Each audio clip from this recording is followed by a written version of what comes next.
No tere, meie armas uus algusperekond. Meil oli siin viimane õhtu ja me tunneme teist nii väga puudust.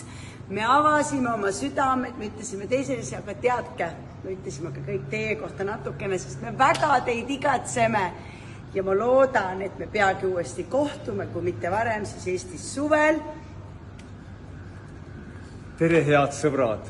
Kõigile teile head uut algust ja näeme kindlasti tulevikus. Tere õhtust!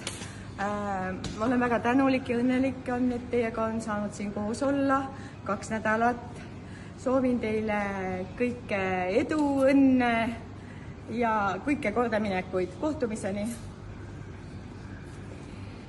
Tere kõigile, kes te olete tänaseks jõudnud Tallinnasse, olete omale mütsid pähe pannud, olete seal külmas aklimatiseerumas. Et mul on nii hea meel, et kui ma jõuan Eestis, ma tean, et te olete selle ees ja ma juba nii ootan teiega kohtumist. Hello! Ma loodan, et teil kõigil on hommikune jooga tehtud juba kell 7 ja hingatud ja mediteeritud. Ja kui Tallinnasse jõuan ükskord, siis lähme kõik koos trenni. Nii et trennis näeme. Tere!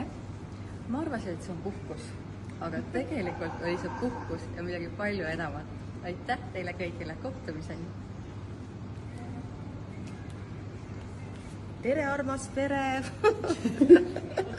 Kohtumiseni, näeme järgmistes algustes! Ja tervitused ka minu poolt. Suur aitäh teile, armsad kaasteelised. Oli täiega lege matk ja ahoo!